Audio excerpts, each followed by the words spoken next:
Hello and welcome to the Unique CPA with your host, Randy Crabtree. We're committed to creating a thriving community of accounting professionals who are physically and mentally healthy, fulfilled, and energized by their work. Our ultimate goal is to elevate the reputation of the accounting profession and vastly improve the lives of those in it. The Unique CPA is brought to you by Tri-Merit, the specialty tax professionals.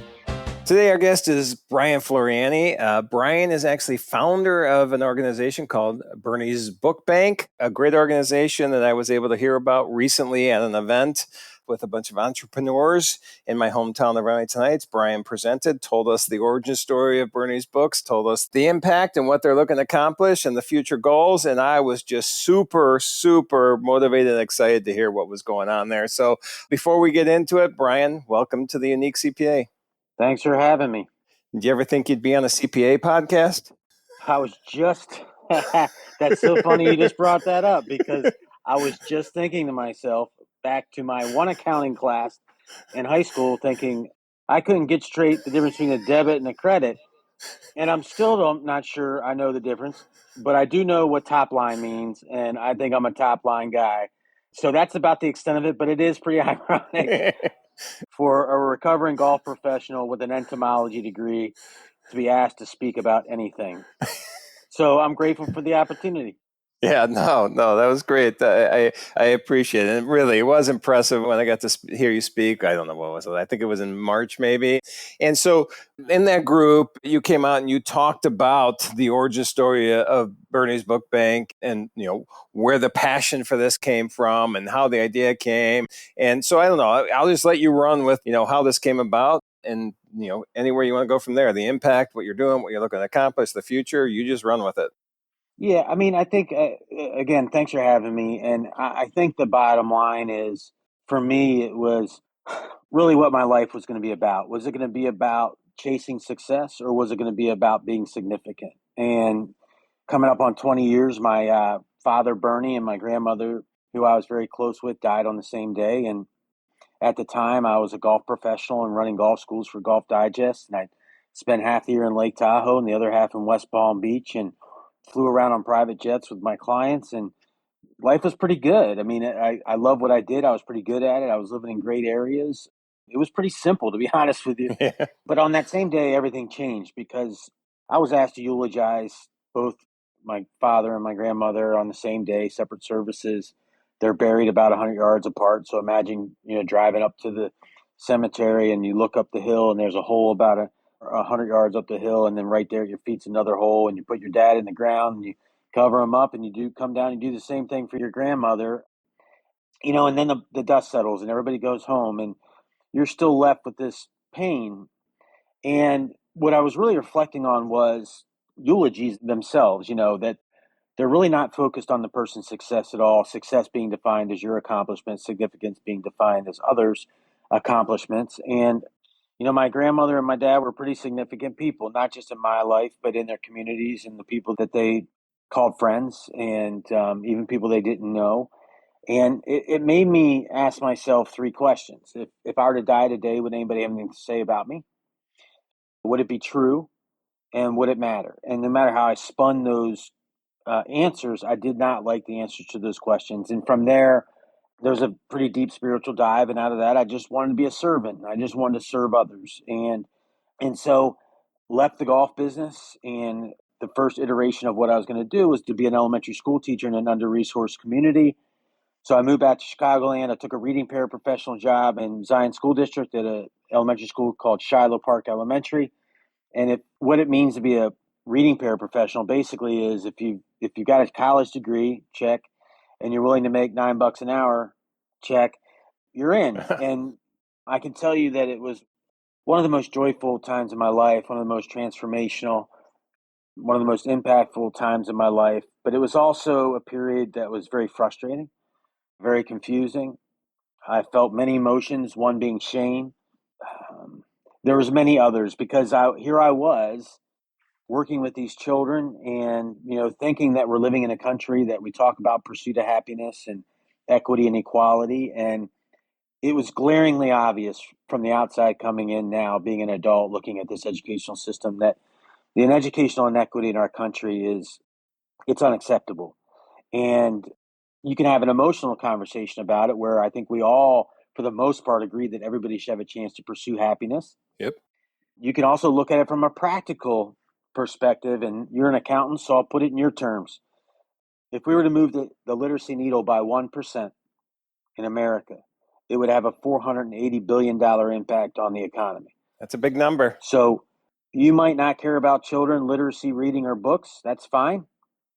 We could talk about that issue some other time. But if you were somebody that did not care about that, you do care about your country. You do care about your children's children. And I also think you care about the balance sheet of America, and not to talk about people necessarily as assets or liabilities, but let's just be real. I think we have plenty of liabilities. And I think that actually we have the opportunity to turn those liabilities into tremendous assets. I think that, we've accomplished some amazing things in our country, but we're doing it with basically one arm tied behind our back because we're not nurturing all brains in an equitable way. And so, we've gotten to the moon, we've created the iPhone, we've done all these amazing things, but just imagine if we were to nurture all brains, all 100% of them, what kind of advances we make. My brother Bernie, he was little Bernie. My brother Bernie Jr. he died of ALS 3 years ago. And it pains me to think that the cure for ALS or cancer or anything else is lying dormant on the south side of Chicago, the north side of Milwaukee, the east side of Pittsburgh, whatever it may be. And so the case for literacy, it is the number one thing. If you want to solve the rest of our problems, homelessness, poverty, hunger, go down the line, you have to start with the cause. And in any of those things, you're going to find somewhere in there lack of literacy, lack of education, or both. And yes, my job is to help get Bernie's Book Bank to grow and help advance literacy. But it's also, I'm on a quest for us to do something different in this country when it comes to education and to make literacy and education a key performance indicator when we talk about our country. Yeah, I think that's so important. That's just mind blowing. That the 1%, move the needle 1%. We're talking four. I mean, you know how many zeros that is? 480 billion. That's a few zeros and a couple of commas, maybe 3, 4. I don't know how many commas are in billion, but it's a big deal. I've done a pretty good job speaking in your language so far, I think. I was going to commend you. I heard liabilities and assets and all this. Balance sheet. I threw balance sheet in there. This is pretty awesome. Look at you. You were born for this. So yeah. Actually, I should be an accountant. Well, you know what? That's one of the things, and we'll get to that, but I'm going to say this now, but that's one of the things. So you just said it. If we can educate, if we have the cure for cancer sitting in some, I saw you use the term, but, underserved, that wasn't the term you used. Under what? Under-resourced? Under-resourced communities. So if we have somebody in an under-resourced community right now that has that, the cure for Alzheimer's, for whatever, and they just don't have that opportunity to release their brain power out on that. And to a smaller extent, when you compare it to that, this doesn't look all that important.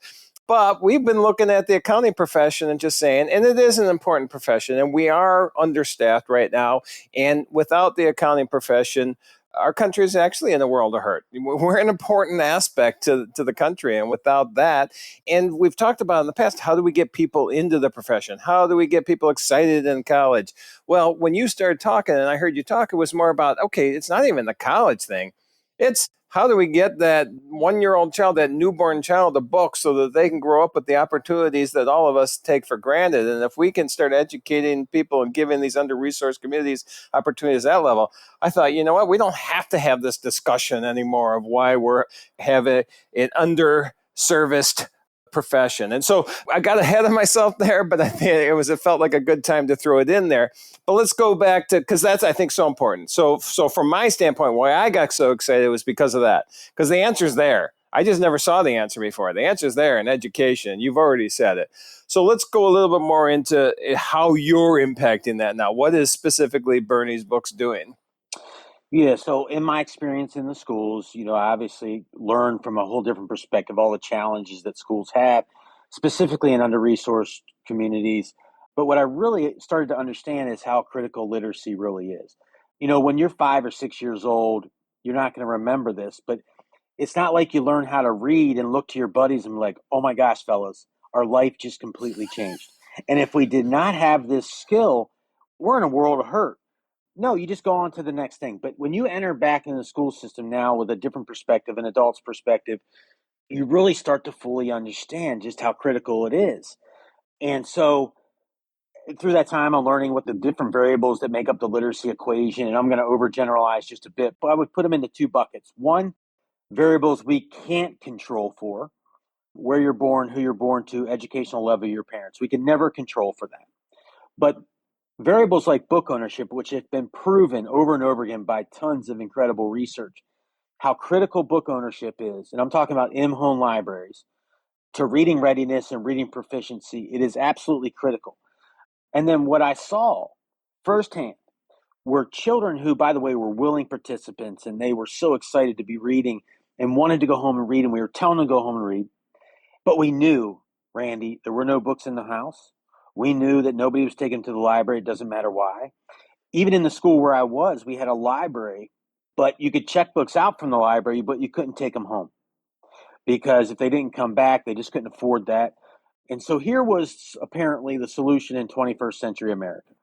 Teachers lined up at a copying machine, copying off pages of a book, stapling it together, giving it to children, and expecting that to inspire children to read. And I reflected on my life in growing up in a home with books. I reflected on my children's life. My children had books like many others before they were even born. And of course, I did research around the country around other models trying to get books in the hands of children, but none of them satisfied four words for me. And that was effective, efficient, scalable, and sustainable. And so in December 2009, the best time in history to start a nonprofit. You're an accountant, so you'll laugh at that joke. We know. Yep. We started Bernie's Book Bank on my credit card for $5,000. And the objective was very clear from the beginning. We were going to build an ultra-effective, metropolitan-based children's book bank model that was effective, efficient, scalable, and sustainable, and one that we'd replicate in every major city in the country where we were needed, which unfortunately is everyone, and where we were welcomed. And so we're now 15 years old. We now serve 315,000 Chicagoland children with 8 quality books a year from birth through 6th grade. Wow. We work out of 65,000 square feet where we host 50,000 visitors a year of all ages and abilities, 6,000 volunteer hours a month. More than half of those are given by people under the age of 14, which leads us to believe we're serving two populations, not one. We're serving the children we serve, and then we've created a high-impact, safe place for young people to make service a habit from a young age and also build perspective for them. And to bring it all home, and you'll relate to this as an accountant, we do it all for $1.50 a book, all in. That's all in. And I think you'd agree, Randy, that you'd be hard-pressed to find a book at a garage sale for $1.50, let alone move it. So we're excited about that, but we're just getting started. We've now launched in Milwaukee. We've got the Suncoast of Florida in our sights as location number 3. And we're just at a really exciting time where we've created a model. We understand that replicating it's a whole different story, and we're going to learn a lot over the next 2-3 years. But we want the ball, and we want the ball when it comes to book ownership. We want to solve the problem, and we're going to solve the problem. So let's go over those numbers again. Right now, currently, just in the Chicago area, 230,000? What did you say? The number of children that are being impacted? 315,000. 315,000. And those 315,000 kids are each receiving 8 books a year? Yes, sir. And that's a cost on your end of $1.50. That's like nothing. You know how much we should be able to raise just by listening, by people listening to this podcast, and how many lives that can affect. Well, it's amazing. Let me put it in perspective for you. Yeah. To serve all of Chicagoland, which would be over 400,000 children, and which one thing we undersell is a center where people can come and build community together and serve together, it would take about $5 million a year, all in. There's not many organizations smiling at 450,000 children for $5 million a year. Right. And you're right. That should not be hard, especially when the stakes are so high. But, we all have a lot of choices with our dollars. And I've worked in the philanthropic space long enough to know there's a million choices you have with your dollar bill. And when people now, our budget now is $4.2 million a year. I'll never take that for granted. And when people give us $1, it's an opportunity, it's a responsibility, it's an honor, and we take it super serious. But on top of that, what makes it even more complicated is that we're running a business where your productivity is not directly related to your revenue. Now, my first piece of advice is don't run a business like that. But that's what charity is. Right. We have no visibility, no predictability into the future. And that's why relationships, including ours, Randy, is so really important, because without relationships, you don't have reliability. Yep. And without reliability, you can't predict, you can't budget, and you can't make promises to children that are relying on you to come back year over year. So it's a challenge, but it's one I think I was born for. I get that impression. Yeah. So anytime I get to speak to one person or however many people listen to this is an incredible opportunity, and I'm really grateful for it.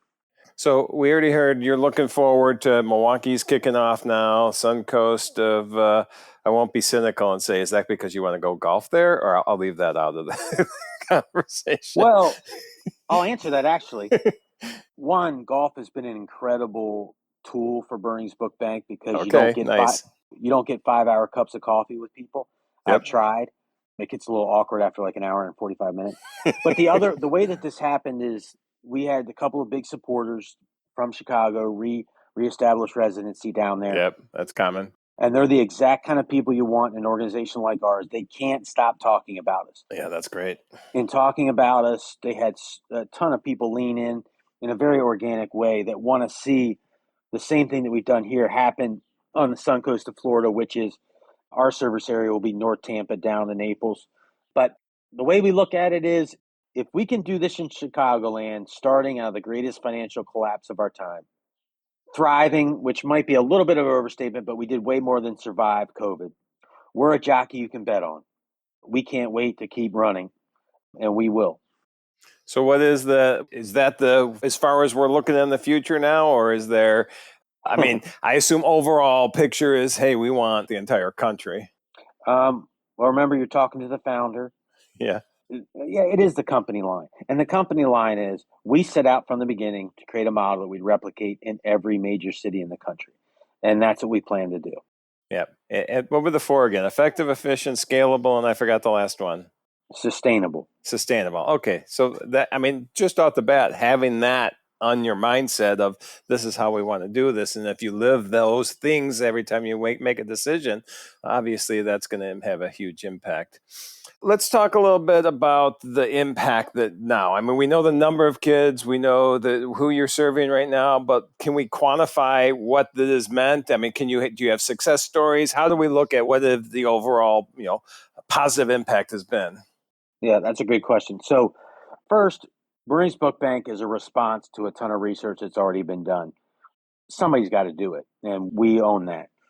Second, we get thousands of thank you notes every month from teachers, administrators, parents, children, which are absolutely overwhelming. If you're ever having a bad day, come hang out with me. We'll read these. It'll change you in a matter of 5 minutes.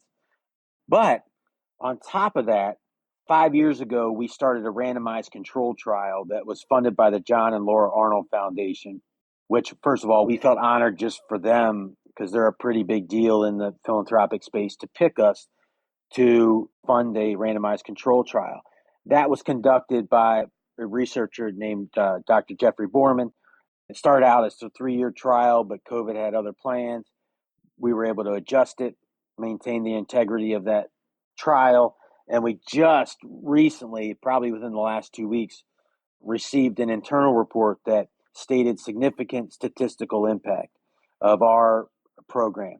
And I don't know if you know this, but for a charitable organization to have a positive response to a randomized control trial is rarefied air.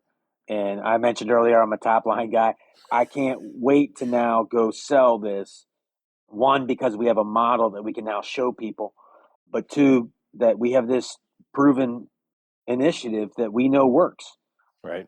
We know that can be accomplished, and all it takes now is the fuel for the jet. We've built the jet, and we're ready to fly. Well, I think you've got some fuel yourself. The passion definitely shows through, which is a big part of it.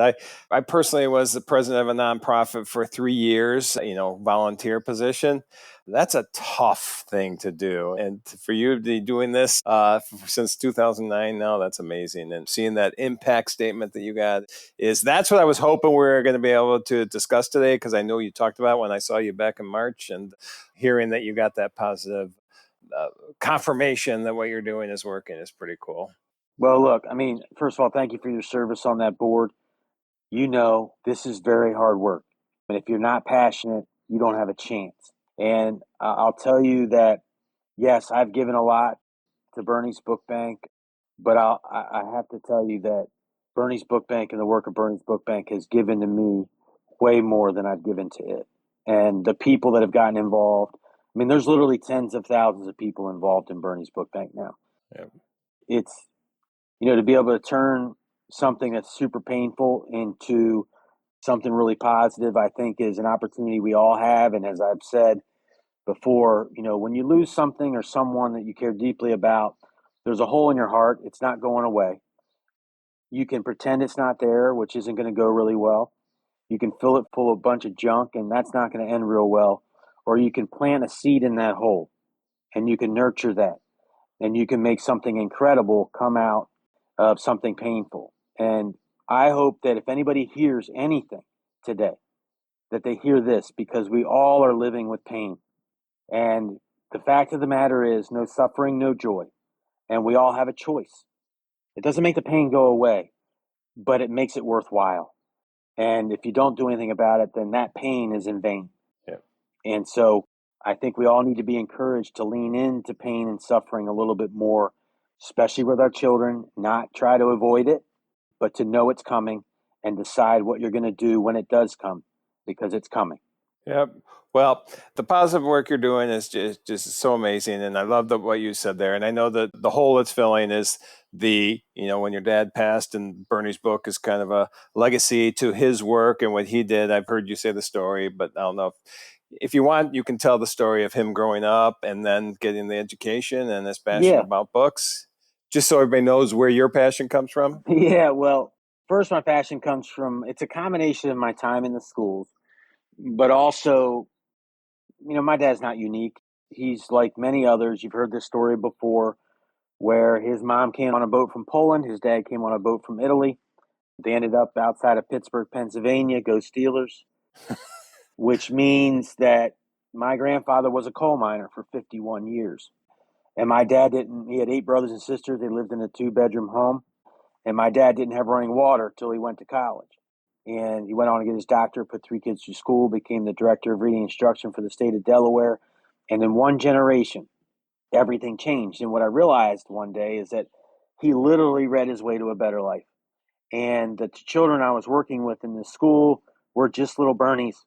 They just needed a fair shot. Yep. And if we can give them a fair shot, not only is it what's right, but it comes back to impact us one way or the other. And so you can do something now, or you can wait and do it later, and it can cost you a lot more. So, I mean, the best thing my dad ever did was every time we went back to Grandma's house, we'd go back around the house, and there was the hole where the outhouse was. And it taught me 2 very important things. This is where you come from. Don't you ever forget it. And if you're willing to work really hard, like a coal miner, you can go anywhere you want to go. And it doesn't mean you can accomplish anything. I think we should all get rid of saying that. I mean, that we know that's just not, I'll never dunk a basketball. Okay. So no matter how much I try, but what it does mean is dream big and work hard. Dream big and work hard. Yep. And thanks for sharing good news. We are inundated by bad news. Yes, and that's I've true. been conditioned to think that we've got it really, really bad. And to be honest with you, we are super blessed. Yep. It's happening every day. It just doesn't get reported on. And I think Bernie's Book Bank is a testament to that. You're a great example of that. All right. Well, before we wrap up here, and again, this is awesome. I appreciate everything you do. You don't know how excited I am about this. When I heard about this, and I want to do what I can to help. But before we wrap up, a couple of things, and it almost feels like it's anticlimactic after this conversation, but I always like to hear because we just heard your passions and what you love doing with Bernie's books and how you're helping. But when you're not doing that, what are your outside of work passions? Sounds like golf might be one of them, but what do you enjoy doing when you're not helping kids get books in their hands? That's a good question. I want to be the best father I can be and the best husband I can be. That's priority number one. As you know, that's a journey, not a destination. Beyond that, I love to walk. I love to play golf. I love to read. I like to work with my hands, so I love to work in our garden, and I like creating things and watching them grow. So that really works. Beyond that, just trying to maintain a mentality that right now means everything. Nice. Life is precious.